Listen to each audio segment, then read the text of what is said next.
You are listening to Femme Radio with your host LP Giobbi, and this week we have Jilly.fm, who is a Boise, Idaho-based soul house DJ, vocalist, songwriter, and creator/media host of In the Pod, an artist interview series for Duck Club's Treefort Music Festival, which I myself have had the honor of being interviewed for the series, and I can tell you it's one of my favorite interviews and conversations ever.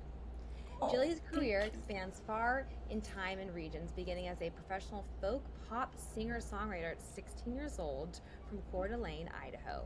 After vocally leading electronica funk house band plus DJing for R&B hip-hop artists in Denver, Colorado from 2012 to 2017, Jilly owns the stage as a resident DJ at Boise's underground microclub, Space Banana. Amazing name. Whether Jilly's shredding global beats, Jack and House, or lo-fi French discotheque, it's the energy she brings to the table every time. Welcome to Femme House Radio. Thank you so much. Oh, one more, wait, hold on. During Jilly.fm's career growth in Denver and Boise, she's had the honor of previously opening for Hayden James, Millennium, Una, Disco Lines, Mr. Carmack, Lion Babe, and Marabou State. Yeah. Also, I realized, what are your pronouns? Oh, she, her, but I'm definitely open to they, them because look at me.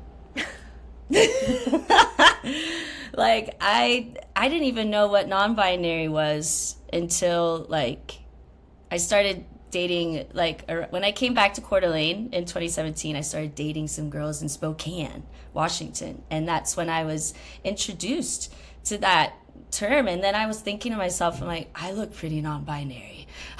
I feel like I found that is kind of me, but I'm very much a girl. I'm like a girl. Yeah. Having a word for non-binary, did that, like, you know how like language sort of gives meaning to things, like, was that a really helpful discovery for you? Yeah, I've always been like a tomboy, that's for sure, but I had like But super very, like, a beautiful, like, so feminine, like such a sexy way too. I just like, it's like it's all yeah, it's a fun combo, but it was like I don't love labels, I don't need that, but I know a lot of people do, and they want to feel connected to their identity. For me, I'm just Jillian, I'm just me. So I do think it's really important though. Yes. Yeah. We're sure happy that you're you. Thank Okay, you. so tell us the origin story behind your name, Jilly.fm. Yes. So, and also I'll clarify, it's just Julia FM, but I love the dot. Let's keep the dot. It's not the dot. There is no dot. There is a dot, but we don't have to say it, Oh if my that God. makes sense. So funny because that's what That's so, that's oh, okay. it's Jilly FM. Just Julia FM. So Yep. why put the dot in it? Just so people know that it's Jilly. I feel like because that's okay. Well, this leads into my Okay. story. So I remember this was a long time ago. So I was probably like 19. I'm living in a house with like 5 other girls in college, and I was starting to play out my songwriting stuff. So I'd go out, play my guitar, and play my songs at like anywhere, pizza shops. I've played so many different places, and I started getting like bigger gigs, and they'd put it in the paper. And I'd be like, all right, let's see what they put in the paper. And they wrote the Jillian Gruda Band. I'm like, I never said that was what my name was. I'm not a band. I'm by myself.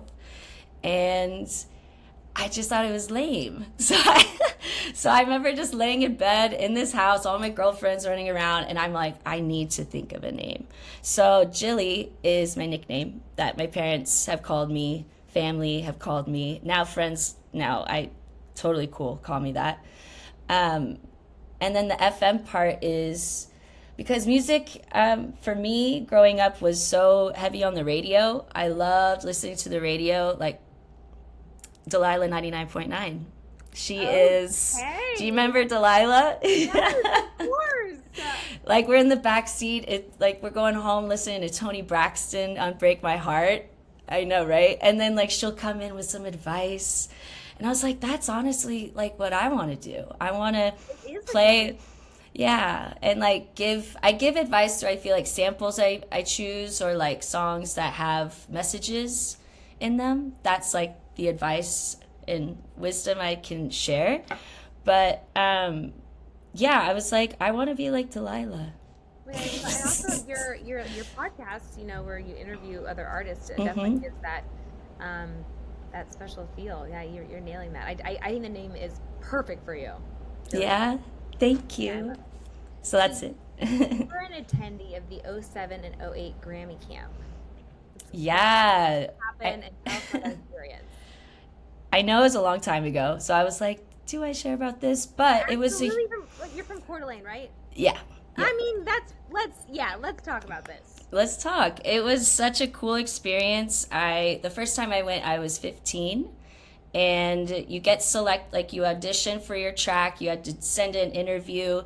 It was definitely like a lot, but it taught me a lot too at that age. And we went to USC, did Wow. Grammy camp with the Grammy Foundation, and it was an incredible experience. I met so many friends. That was like the best part, is like the people I met are, well, you would freak out, dude. Like, not to name drop, but like the next year I went, I made like even closer friends, and that's when I met like Jahan Sweet, who made Kaylani's first album and also like produces for everybody, and then Katie Gavin and Muna. She was one of my good girlfriends at camp, and so it's been amazing to see everybody just Oh my God. flourish. Yeah, it was like the ultimate band camp. Let's just say that. So what was But the like what did the camp entail? Was it classes like that you got to sort of pick what you wanted to focus on, or how like did it cover like the music industry, or did it cover, songwriting, or how did what was the layout of the camp? so there were tracks. So like you'd have the music production track, the songwriter track, singer songwriter, and then instrumental, business. So kind of had a little something for everybody, and then you have that track, you have your teachers, and for me, our track, the goal was to write a song. Like this is our song. You're gonna work with the band. So Wow. it's your fellow kiddos, like we're all working together. And then the second year I did it, not everybody could perform, but so it was kind of competitive, and you wanted your song to be awesome and be selected. And I wrote a song called Golden Armor. So drama. I know. I'm like, what even? But I just loved camp so much. I never met, it really exposed me to just meeting all kinds of people. Because, yeah, growing up in North Idaho, you're kind of limited. It's kind of a particular, smaller Right. demographic. Yes, I think Coeur d'Alene is one of the most beautiful places on the planet. The only time I was there, I did a pop up during the Airstream tour, and my Yeah. mom was she was setting up her booth and like putting out our merch. And this one strolls by and she goes, "Oh, I guess a bunch of libtards are in the area." And I was like, "Okay, Coeur d'Alene." Yes. My mom was like, "Yes, libtards." So that We was are. then the people who came were amazing and beautiful and totally my Yeah. people. But it was funny to see. Oh, there's all types here. Yep. I was there. I talked to your mom actually for like a while on the boat. We had a good chat. And I was like, okay, much love. I Bye. love that. Yeah, no, that was a great time. But I will say that was a huge opportunity for me because I just met so many people Yeah. and got to learn how to collaborate too in like a band, in a Oh, group. Yeah. that I was like, to learn how to, yes and in a session, and to Hmm. not lay the idea down, but like to also express your own, like that is. I've just started doing sessions in LA, and it is nerve wracking. It is like a lot of psychology. It is a lot like Yeah. really intense experience. What a beautiful thing that you got to do it so young. I'm Yeah. asking probably way too many questions about this, but the last one I'll ask is: was this like a free thing, or did people have to? How did they pay for this program? I believe it did cost.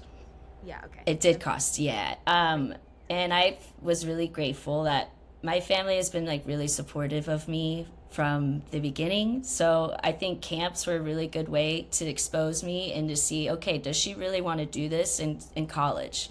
Is this something that she's really going to commit herself to? And then let's see how this goes. And I committed. Shout out to your family for that support. Yes, yes. Freeport is one of my favorite music festivals ever. Yay. And I was blown away by Boise's music scene in general, and knowing that amazing, free-spirited people like you, um, oh my gosh, free-spirited people like you. Hold on, redo.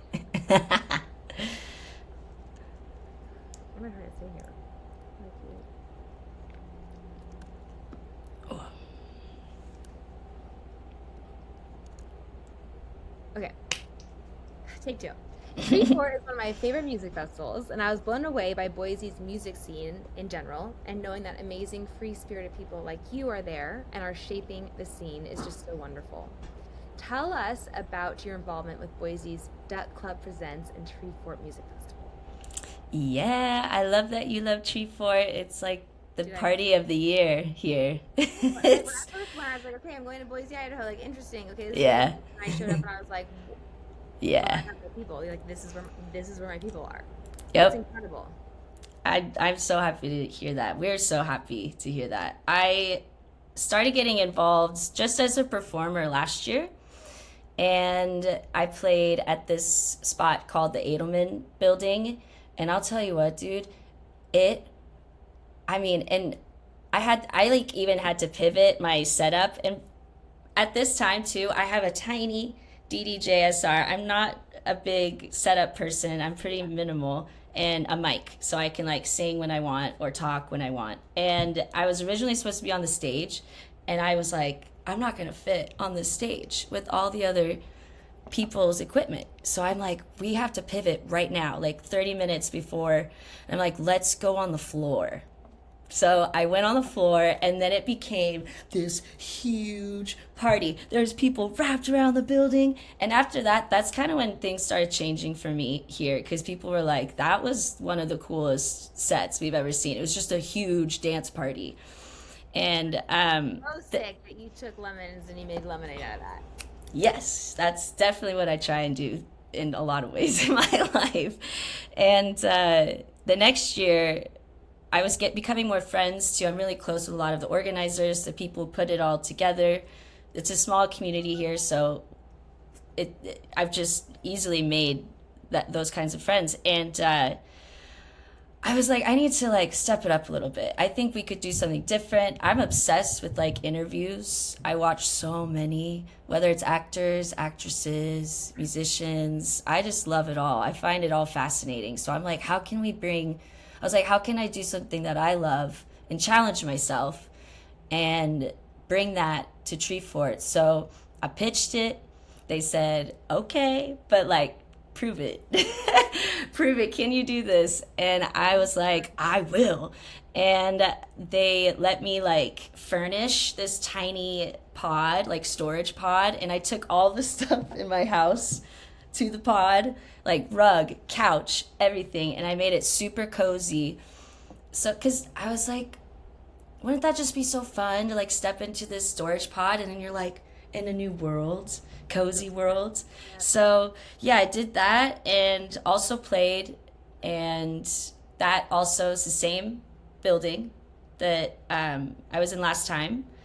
It was a great turnout again. It's just, I love Treefort so much, and I love working with my friends. That's like the biggest thing for me, is I just love doing all this with my friends. And I literally picked the people that helped me, my friends. You know, it's like, I so love that. it's been awesome. Anyway, as previously mentioned, one of my favorite conversations ever was with you at Snowfort this year. You are such an amazing interviewer, and now that I've done Thank you. Femme House Radio and had to interview other people, I have such respect for people who are good at it. It's actually so hard to be on the side of being the person who's conducting the interview. So we both felt an emotional connection to the special relationships we've individually shared with our former music teachers. Yeah. I definitely cried, like immediately. Like I like right away. I was like, oh, safe. Like you made me feel so safe and so seen, and I just was able to sink into that. I'm so grateful for that. I would love to hear more about your music teacher growing up and how their impact in your life shaped you. Yes. Which, by the way, that was like such a special time and moment. And thank you for opening up to me, by the way. That was awesome. I had quite a few, but like in college, I had those key professors. Shout out Owen Quartz. He's one of them. He basically helped create an emphasis of my degree to help me go in that direction. And so that's why how I became the first graduate of the songwriter track at CU Denver, because I just couldn't fit in all of the different ones that they were starting to notice, like, we should create like a songwriting emphasis and help these kiddos like learn, like get through that. And so I just can't thank those guys enough. That's awesome. And but I think, cool. Isn't that rad? I was like, really? He's like, yeah, I just think this fits you better. Wasn't it you though that they believed that, you know, you would work hard enough to change the system? So that's pretty special. It was, yeah, it was, that is pretty rad. I know it was a while ago, but it's like, dang, that was awesome. And then my first like piano teacher though, Mr. Doug Wood from Canfield Middle School. I don't know if he's still there in Coeur d'Alene, but he really was the one that got me super excited about jazz music and jazz chords and progressions. And like, he was like, oh, I can show you to do this. And so I did band with him for a couple of years. And then after school, I would do piano with him. And that's when I really felt like I found somebody who was as excited about learning or like playing music as me. And I felt super safe around him. He was a really good person and a good dad. Like, I'd see him at the grocery store all the time growing up. But he's just someone that sticks in my mind as like, he got me so excited about music and learning how to play piano, especially. Because so important. Those jobs are so important. Oh man, I hope that we don't lose sight of that in our schools. And that's, yeah, I'm pretty scared about it. There's a lot of things I know it's scary right now, but yeah, losing arts is not okay. Even if I'm not gonna, you know, grow up to be a musician, like the confidence that it gave me, the discipline that it gave me to Yep. you know, learn a song, start, you know, when you start you're horrible, it sounds so bad, and then to get to a place where you can play at the end, like the confidence that builds you, and like the you know, sort of determination to keep at something is like those are life lessons, you know. That's, yes, no matter what you end up doing, like so important. Yes, yeah. I completely agree. Like, it teaches you to just try. Totally. And to see yourself progress, and to believe that you can progress. And like, gosh, that's just, yeah, that's life-changing stuff. Last question for you. Yes. What's your favorite part about DJing and performing? I don't want to say it's an escape, because I'm not trying to run away from anybody. I'm not trying to hide. I really just physiologically feel like I get so wrapped up in the rhythms and sounds. It's just my favorite. And I feel like I become a part of it. So I'm like this little dancing vessel. You know, like... It's actually like you're actually extremely present. Yeah. And I love like helping, or not helping, but I just want us to live like movie moments. And I feel like that's like, you know, like just be epic. And so that's also my favorite part. And I can see it on people's faces, and they're like, oh my God. Or I've seen people fall in love at my shows and make out. And I'm like, yes. Like, it's just so, I've actually at Treefort, there was like 3 couples that ignited during my set, and they're like still hanging out together. That is incredible. So, yeah, I was like, wow, people really feel the love. People to like, yeah, you're so full of joy and love, and like you're it's like you give them that safe space to be able to reach into that for themselves, which is really cool. Yeah, yes, that would be my favorite part. And also I improv pretty much all of my shows, so like I have a general plan, but like once I'm up there, I'm like, all right, let's go. Let's see what happens. And that's where I really like to see magic, because then I'm combining things and blending things I never would have thought of. And then it's turning out like so cool. And I'm like, baby. Yeah. Yeah, well, I'm a big improv girl. Yeah. Because of jazz. That's not anymore. It's like, I mean, I always think whenever I maybe like it's a wrong mix, or like it's not what I always think of Miles Davis. If you do, if you play the wrong note twice and it's the right note. So like just like really like leaning into that, Yes. yeah, it's jazz. It's definitely jazz. You have to be up there. You have to be reading the room. You don't know where Yep. you're gonna go. It's, oh man, you really have to be present. And like, how often in life do we get to be really present? Not that often. I know there's a lot of distractions, especially right now. So I think like people are coming to the club or coming to shows to dance, to release, Yeah. to let go. And so I'm like, if I can provide an opportunity for them to feel love, be able to release, get dancing, find love on the floor, great. Then I feel like I did it. I did my job. I remember It's not a when job though, but I did right, yeah, it. yeah. I remember when I was thinking about becoming an artist or whatever. I was talking to my mom and I was like, it seems like a really selfish endeavor. Like it seems, it's all about you, Yes. and I'm really struggling with that part of it. Like I always thought that I would go into, I don't know, activism or whatever. And my mom was like, whoa, whoa, whoa. The going to shows in my 20s, 30s, 40s, with your dad, those were our moments of escape, and they got me through the entire week. They were the things like those, like having, a 3-hour escape from whatever was happening in my life, to be present, to be dancing, to be in love, is like what got me through my week. So like that is, I mean, whatever you want to do, like I support that, but that is an important thing to offer to people. And I had to, Yes. like, that was, thank God she had that conversation with me. I love that. Your mom's so sweet. She's very wise. She's so sweet. She's very wise. And my mom, actually, just to bring up moms, shout out Laura, my mom. She was a professional like dancer. She was in like dance crews in California, and then she had me. So then it paused. But I watched all, and it's kind of cute because my parents divorced when I was really young. But my dad would be filming in the audience while she does her numbers like Janet Jackson style.